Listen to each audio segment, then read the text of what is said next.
Thanks to our friends at The Motley Fool for sponsoring this video. Visit fool.com/ASYM for the top 10 stocks to buy right now.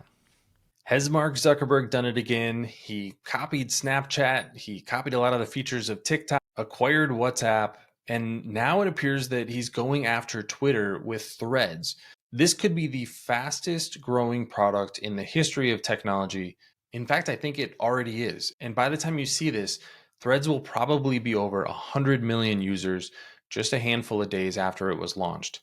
So is this the Twitter killer? That's what I want to dig into today. My name is Travis Hoyam. Thanks for watching Asymmetric Investing. Please subscribe here on YouTube for all my content and check out my newsletter, Asymmetric Investing, in the show notes.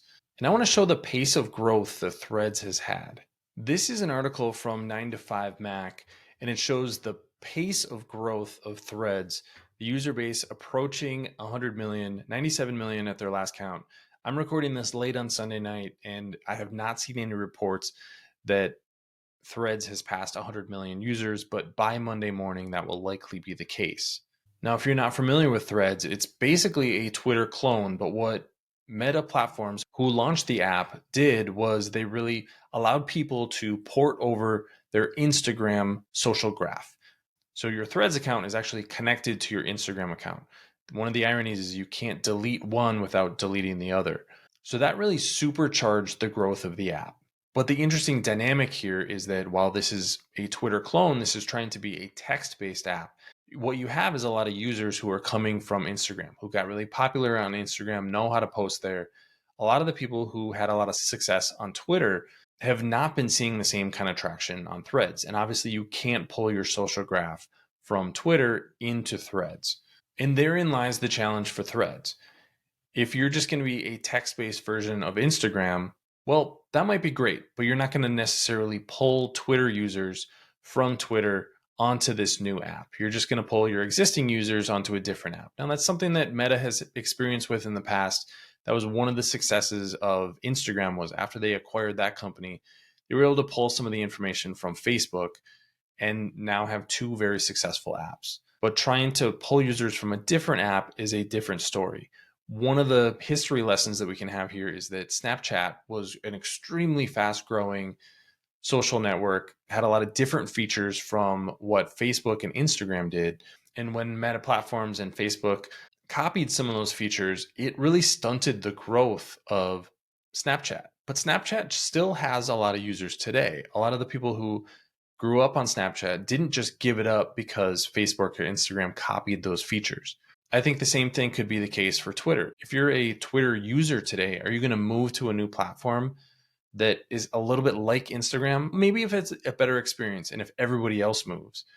But right now, that doesn't seem to be the case. People are still posting on Twitter. Unless users are actually pulled from one social network to another, this is not going to be a Twitter killer.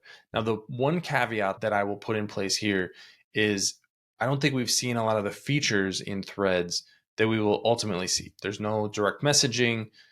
We haven't seen advertising yet. Meta has actually done a phenomenal job monetizing its businesses, whether that's the Facebook app or the Instagram app. They find ways both for Meta to make money, but also for creators to make money, especially with Instagram. So if they can do a better job of that, that would actually give an incentive for creators to move over to the new app and actually put their best content there.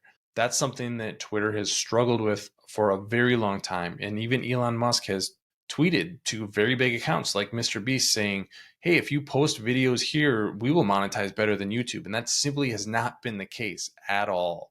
Not only is the monetization not as good, the data isn't anywhere near what it is on YouTube. So there's a lot of challenges facing Twitter, but I'm not sure that that means that a new app is really what's needed. But this is going to be one of the most fascinating tech battles that we've seen in quite a while.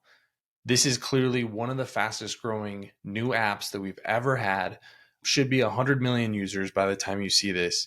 And we've never seen a product do that in just a handful of days. The fastest growing product prior to this was ChatGPT, which took about 2 months to get to 100 million users. Is it the Twitter killer? I tend to have my doubts, because until you can pull that social graph from Twitter and actually get the functionality that people use Twitter for, it's going to be difficult to pull all that content in there. And people who are popular on Instagram and people who are popular on Twitter are not necessarily the same kinds of creators. So that's going to be a challenge. But I would not bet against Mark Zuckerberg and Meta. They have done this before and they've done it very successfully. So what do you think? Is Threads going to be the Twitter killer? Love to hear your comments in the comments section below. Don't forget to follow Asymmetric Investing, and thanks for watching, everybody. See you here next time.